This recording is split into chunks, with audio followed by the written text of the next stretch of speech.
Well, welcome to another episode of Winning Through Culture. I am really excited today. We are here with Jordan Raynor. Jordan helps Christians respond to the radical biblical truth that their work matters for eternity. He does this through his best-selling books, The Creator in You, his most recent book, Redeeming Your Time, which we will discuss today, Master of One and Called to Create. He has a podcast called Mere Christians and a weekly devotional, The Word Before Work. All of this is content that has served millions of Christ followers in every country on earth. In addition to his writing, Jordan serves as the executive chairman of Threshold 360. That is a venture-backed tech startup, which Jordan previously ran as CEO following a string of successful ventures of his own. Jordan has twice been selected as a Google Fellow and served in the White House under President George W. Bush. He's a sixth-generation Floridian. He lives in Tampa with his wife and three young daughters, and the Raynors are proud members of the church at Odessa. Jordan Raynor, welcome to Winning Through Culture. It's a joy to be with you, Tim. Thanks for having me. It's great to have you. I know we planned this a while back, and here we are. So let's dive in. I mean, you are someone that I have admired from afar and got to know, I guess it was last year, earlier this year, all blends together.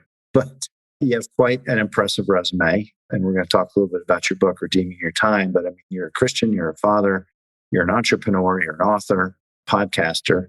How do you manage to do all that, Jordan? Oh, man.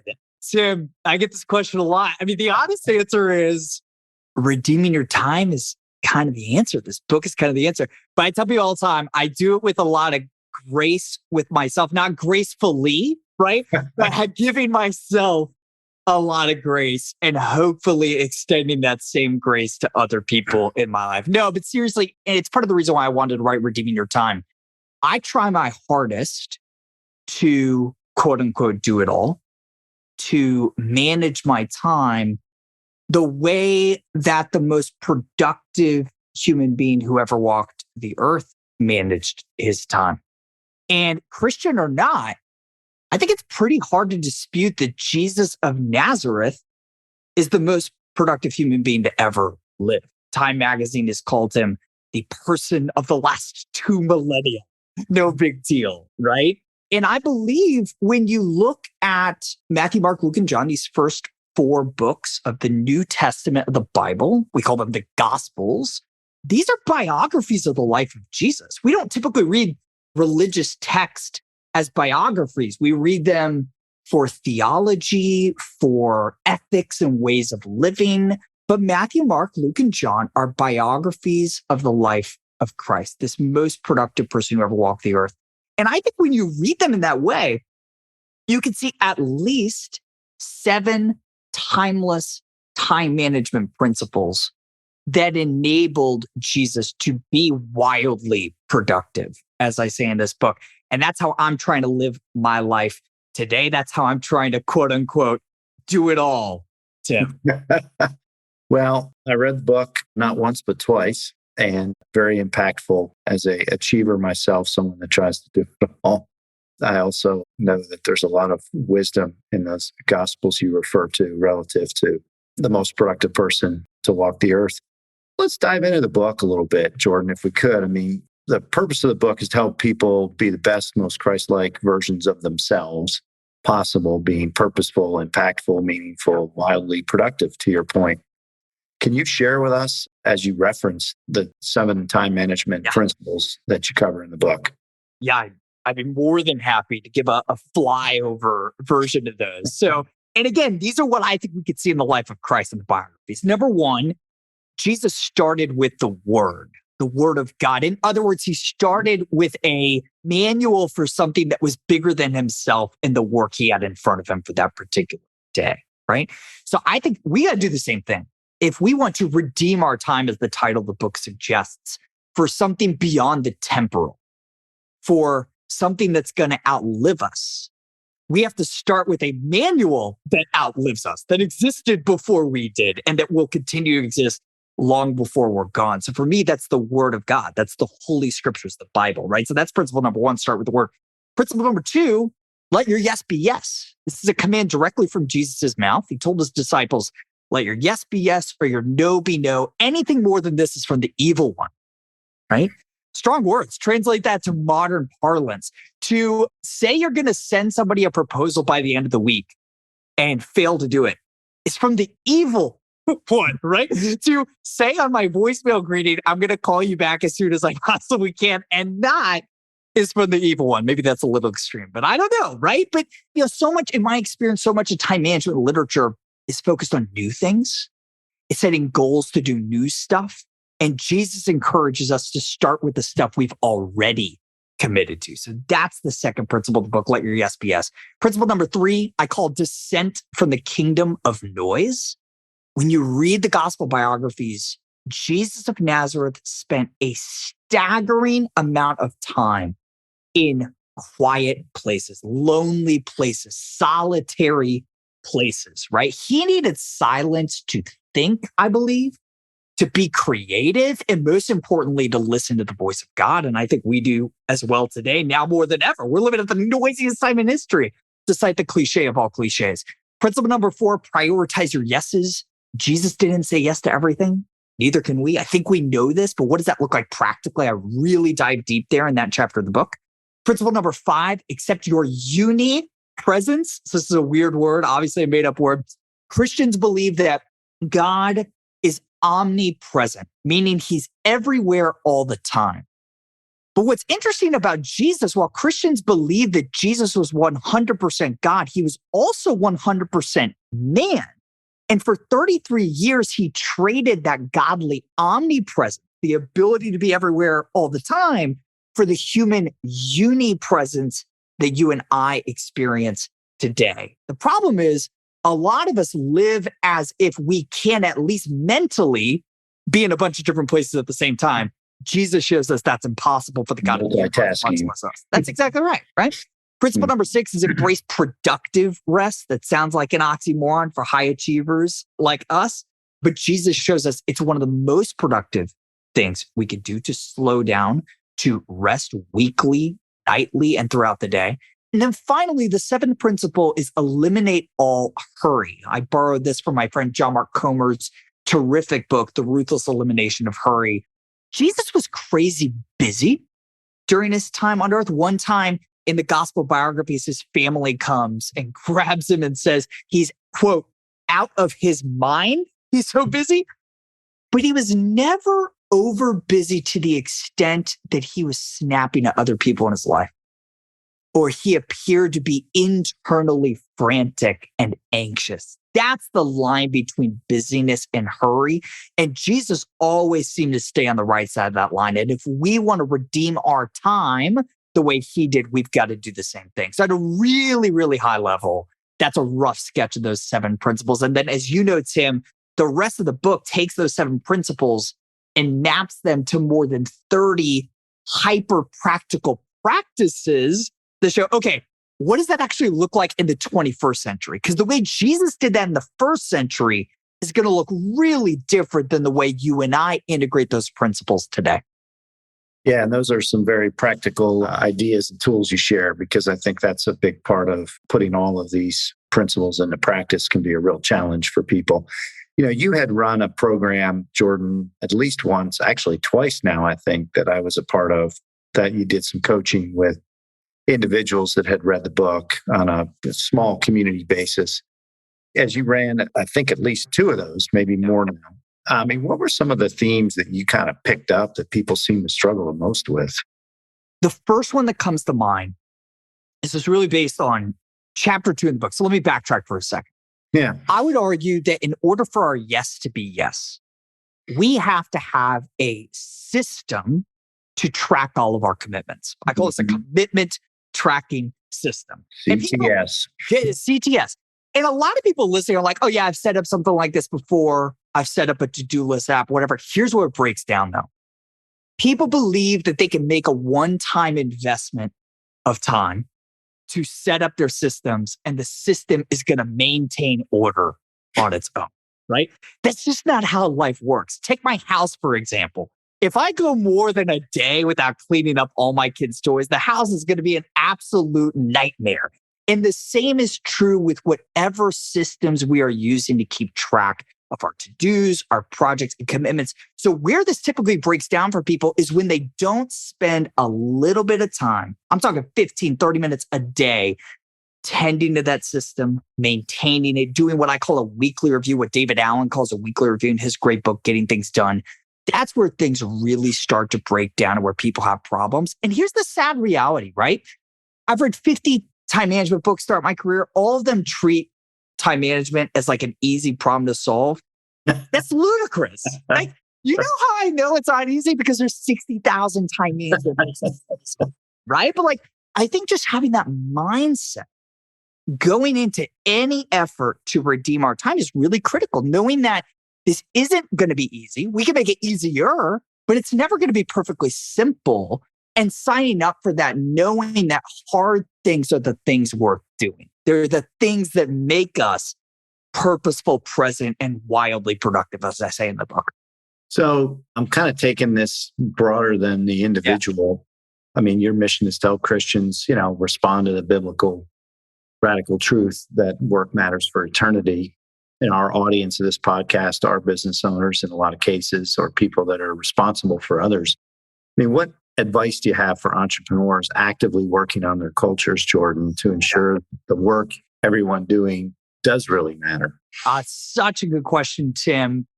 And I'll just remind our listeners, right? We've been talking about my work as an author in this book, but I spent 10 years running some pretty serious tech startups. I know this challenge.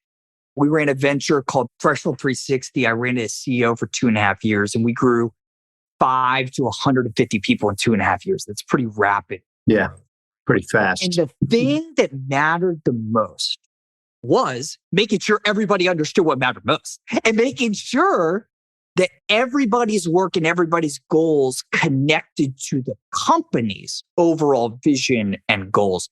And real practically what that looked like for us at Threshold, it was really a threshold that I fell in love with the objectives and key results goal setting framework, OKRs for short. John Doerr made this famous. Google made this famous.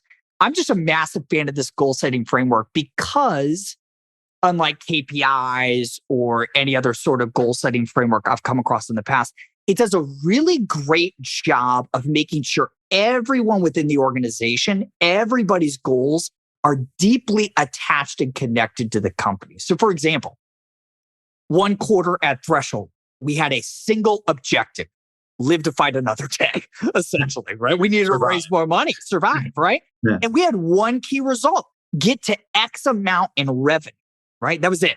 Whole quarter, one key result. What that meant though was every single person on the team who had individual goals had to justify how their goals that they were executing against the quarter contributed and rolled up to that ultimate goal of increasing revenue. So if there was a product engineer that wanted to build some new feature, if they couldn't show and demonstrate how that was going to increase revenue, that project was on ice until we lived to fight another day, right? So it's just a really practical example of how we did that at Threshold, how I've done it throughout my career. I just love OKRs. They're really simple to implement and they make sure everybody is focused on what actually matters in moving the business forward.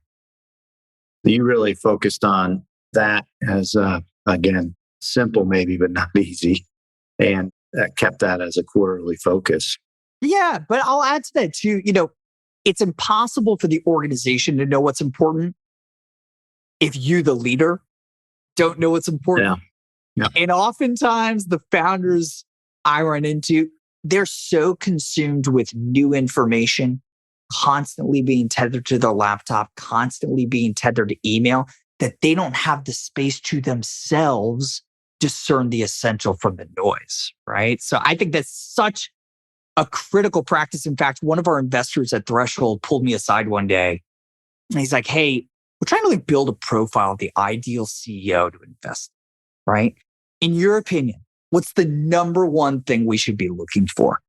And that's the answer I gave. I said, the ability to discern the essential from the noise. When you're leading an organization that's growing quickly, that's changing quickly, everything looks important and almost nothing is, right? So the whole game is figuring out what really matters. And that's impossible to do, I would argue, without long periods of silence and solitude. Dissent from the kingdom of noise. Yeah. That's it. Yeah. Yeah. And to a certain extent, I think you may have answered this, Jordan, but as a leader, that is struggling to enroll their people in, whether it's that objective or cultural dynamic they're trying to lean into, just because of the humanity gets in the way. What tools do you advise them to lean into? Obviously, OKRs are definitely one of them. Yeah. And specifically as it relates to getting the team really focused. Yeah, focused. Yeah. Yep. Yeah. It's a real simple thing, but again, hard to do. Just communicating ad nauseum. What matters most. I mean, one of Amanda's favorite topics. Is that Amanda's favorite topic? I love it. It's saying the same thing so many times that you can say it in your sleep and you get sick and tired of saying it every single time. That's when people are finally starting to hear what you're saying, right? So it's not enough to hole away for a weekend or a week to set OKRs once a quarter. You got to be preaching that North Star goal, those North Star key results constantly throughout the organization. Yes.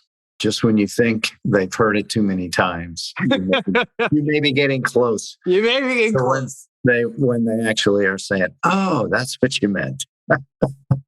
We've covered a fair amount of topics in a short period of time. And you, having run businesses yourself before you've done this, again, mentioned you were a Google fellow. I mean, what do you see as the biggest challenges business leaders are facing today? Oh, man. Maybe a long list. Honestly, the first thing that comes to mind, maybe it's just because we're talking about, but I don't think so, is the ability to break away and think. Mr. Rogers once said, just make the time to think and it'll change everything in the world, right? It's so simple, but I really think that's so true. I think another big challenge leaders are facing right now is really keeping up with change, right? I mean, entire industries are changing so rapidly right now. Where people work is changing really quickly. The cost benefit analysis of all that is so out of whack. So I think there's a lot, but I think the solution, right, is still largely the same. In rapidly changing environments, finding the time to, number one, think, be quiet so that you could solve the problem. But also, silence is not just the means to solutions, it's also the means to sanity, right? So many leaders I know right now are so tired and so burnt out, right? That even if they did have silence, they don't have enough creative energy to really solve the problems facing their organization, right? So we need silence to solve the problems, but we need it for our sanity. We also need lots of rest. I think when I look out 5-10 years from now, if I were to predict the leaders who are going to be the most successful, I'm not going to go as far as to say it's the leaders who rest the most. That doesn't make sense. But it is the leaders who have baked regular times of rest into their schedule. I'll give you a story that I think illustrates this from personally for the past year. Last summer, my wife and I took our kids to Rhode Island. And while we were there, I ran into a business mentor that I hadn't seen for about 5 years. And we were on vacation. It was a short vacation. It was like a week, whatever. And I spent about an hour talking to this guy. And afterwards, he shot me a text message.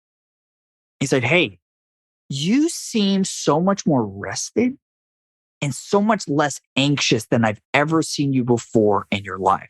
And he said, this is like, and it's not vacation rest. Because if anyone's ever traveled with kids, they know there's no rest. Not a road trip to Vermont. Yeah, exactly, right. And so he said, what's going on? What's the difference?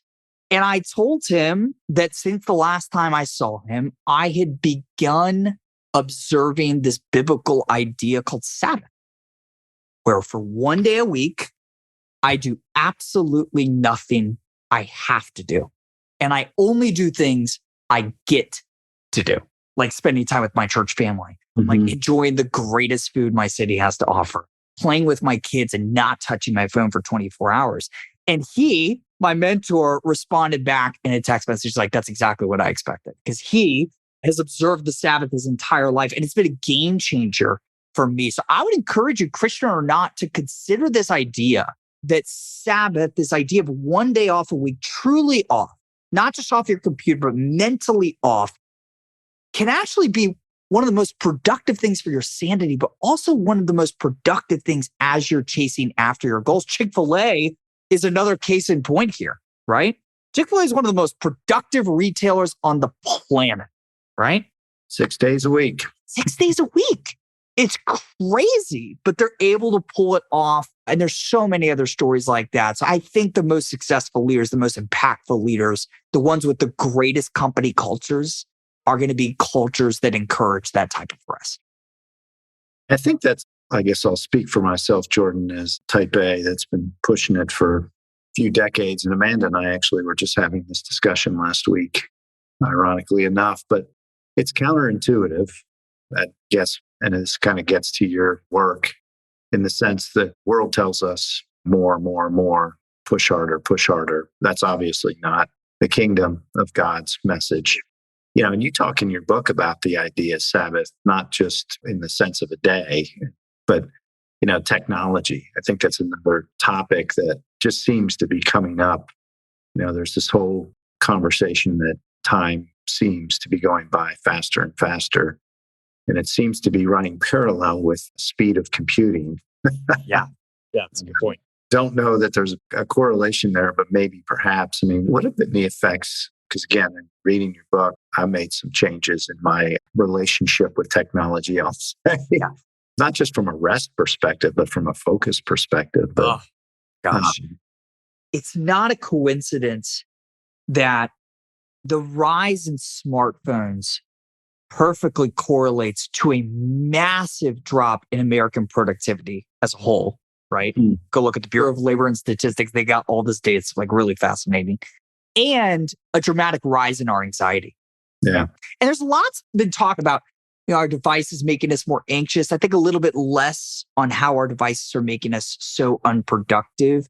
But yeah, for me, I'm sure a lot of our listeners have read or heard of Cal Newport's terrific work, Deep Work, this great book talking about how to do really focused, intense work at the office. I would argue that we don't just want deep work, we want deep lives. We want deep relationships with our kids and with our spouses. And so for me, that looks like two things. When I'm at work, my phone is on do not disturb 100% of the time, 100% of the time. And I only check emails at predetermined times every day. Even when I was running Threshold day-to-day as CEO, as a very sales-focused CEO, I was only checking my email 3 times a day. I did not let email tell me when to check my messages. I decide when I check my messages. Period. I think that's how we grew from 5 to 150 people in 2.5. I think it's a huge part of it, right? I believe it. But then conversely, at home, I was really convicted of this when I was running that business. I would be super focused at the office and then I'd come home and I would mindlessly check Instagram while I'm trying to play with my kids. I was so deeply convicted of this one day. And so I started a really simple practice that has changed my life and changed the lives of a lot of readers of this book. I parent my phone. When I'm done with the workday, I take my phone, I put it in my master bathroom, I put it on silent, and I don't touch it again until my kids go to bed. So from 5 to 7:30, it just sits there, right? And then when my kids go to bed, I pick it up, I check text messages, I don't check emails, right? I spend 5-10 minutes responding to texts. And then I put my phone to bed at least an hour before I go to bed.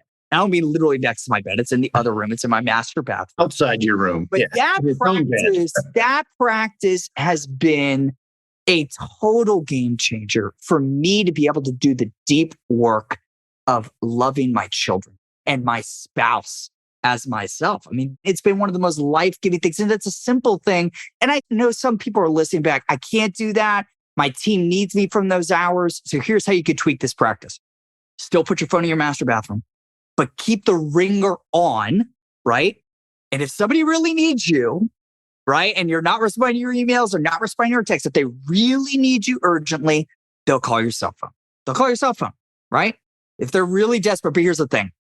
Nothing's really that urgent. Yeah. I was going to say. Nothing's urgent. Nothing's been running businesses for almost 30 years, and I convinced myself over the years that things were, but for a 2.5-hour time block, the world will not come to an end. The world's not going to end. Nor will your business. That's right.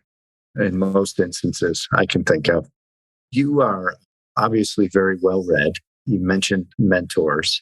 I am curious for our listeners, Jordan, in addition to the Bible, so I'm going to say that that's probably the foundational answer of this question, but in addition to the Bible, what have been the most influential resources you've turned to as an entrepreneur for your own professional personal development? So the book that really changed my perspective on work and the meaning of work, right? What is the purpose of this whole thing? A book called Every Good Endeavor by Timothy Keller. Really smart, highly intellectual pastor out of New York. It's a great book written from a Christian perspective. And a couple more that have been radical for me. Getting Things Done by David Allen was a total game changer. Now, I actually don't recommend the book anymore because I think I summarized it in a lot less time in chapter 2 of Redeeming Your Time. I told David that. But that book radically changed my life. The people in my life trust that when Jordan Raynor says he's going to do something, Jordan Raynor is going to do it 99 out of 100 times. I'm not perfect. Nobody's perfect. No. But 99 out of 100 times, I'm doing what I'm saying I'm going to do. That's a pretty valuable thing. And I owe all that to David Allen and Getting Things Done, a tearfully boring book, but a massive it's a tough one to get through. It's a tough one to get through. Just read chapter 2 of Redeeming Your Time. And the last one I would say, which is newer, is really shaped my thinking just in the last 3 years about talent management and hiring. I recommend it nonstop. It's called No Rules Rules by Reed Hastings, the CEO of Netflix. It's an extraordinary book. I mean, I feel like most business books are saying pretty much the exact same thing that every book that came before them is saying. Yeah. Reed's saying some crazy stuff, i.e., encourage your team to take calls from recruiters and report back how much money they're being offered so that we can match it, right? Crazy stuff. But I think the way they think about talent density and why it's the thing to hire A players and only A players from the very start of a venture, I just think they're spot on in a lot of regards. I don't agree with everything, but I agree with a lot. Okay. Those are good. I read a lot. I'm familiar with Tim Keller, but I have not read his book, so I'll add that to the list. I just made a note. You have mentioned mentors. I'm curious as to how you see that playing into your professional, personal success and what advice you might give entrepreneurs. That's a question that seems to be coming up more and more. Yeah, it's a really good one. I talk a little bit about this. That's not true. I talk a lot about this in a book I wrote a couple years ago called Master of One. Yes. Right? The difference between what I call direct and indirect apprenticeships, right? Mentors, right? Mm-hmm. An indirect apprenticeship is when an entrepreneur reads books like Walter Isaacson's biography of Steve Jobs or like 0 to 1 by Peter Thiel or No Rules Rules and learns from those entrepreneurs from afar. There's no personal relationship, right? There's just reading, absorbing information, reading Fast Company, reading Entrepreneur Magazine, whatever it is, reading The Hustle and learning indirectly. And that's really valuable. I've learned a lot as an entrepreneur through the years through those indirect relationships. But I have learned exponentially more and more importantly, exponentially faster via direct apprenticeships, where there is, for example, when I was running Threshold as CEO, I reported to a board for the first time. And that was such a monumentally valuable experience because I wasn't just reading from them. I was coming to them with my specific challenges and they were coaching me through those things based on my specific strengths and my specific weaknesses, right? That, in my opinion, is far more valuable than indirect apprenticeships. Both are great, but if you can get in a position where you can find a direct mentor that is asking you very personal questions, getting all up in your business and giving you really critical feedback to make you a stronger leader, I would always opt for that. Yeah, I think that's really good counsel because I know it's great to be well-read, listen to podcasts like this one and yours, and the direct relationship and the ability to unpack the reality of what you're experiencing. And to your point, I think that's also spot on is we all have our strengths, we all have our weaknesses, and building a team around us that helps augment the weaknesses to our strengths that makes us successful. So Any final thoughts, Jordan, as we wrap up today for entrepreneurs out there? Obviously, read the book. We will put a link to the book on our show notes, Redeeming Your Time. I've now read all of your books, including your most recent one, and we are still giving those out. Purchased 1,000 of those books to give out in the community, and that's really been impactful to the organizations that we've been at. Amanda's been an instrumental help in that. But that's awesome. Yeah. I'll leave you with this. Knowing who we're talking to, entrepreneurs and leaders, I'm going to leave them with the final words of this picture book I wrote, The Creator in You. So I would argue that God was the first entrepreneur. When you look at Genesis 1:1 in the Holy Scriptures, before the God of the universe told us that he is holy or loving or omnipotent or omnipresent, as we were talking about before, he tells us that he's a God who makes things, right? He's a God who creates for the good of others. And that's what entrepreneurs do. And then he doesn't just create on his own. This is what the whole picture book is about. He creates us to create with him, right? The sixth day of the quote unquote day of the Genesis 1 account isn't the end of creation, it's the beginning. And so I close the book by saying this, and this is a charge for our listeners. There's a charge to the reader. It says, create new businesses and movies, medicine and hope. Make laws or computers or a new telescope. Because when you work or you make something new, you are doing what God has made you to do. You're showing the world what your Father is like, a God who creates to bring people delight. And when you show others the Creator in you, you bring joy to the world and to your Father too. So what's the message? The message is, as entrepreneurs, we're not just out there building products to serve our needs. We're not just doing this for fame and fortune. We're doing it to serve others, to love our neighbors as ourselves. And when we do, I believe, when we do it in ways that honor God's word, honor the manual of the Creator of the universe, we bring him pleasure as well. There's nothing more to say after that, Jordan. I want to say thank you very much for joining us today on Winning Through Culture. It's been a wonderful episode. Just really appreciate your time, appreciate the work you've done, the impact you've had in my life and the lives of those around me. Again, another episode here, Winning Through Culture. Until we're together again, please be impactful and relevant. And again, please read Redeeming Your Time. It will make a big difference in your life. Thank you, Jordan. Thank you, Tim.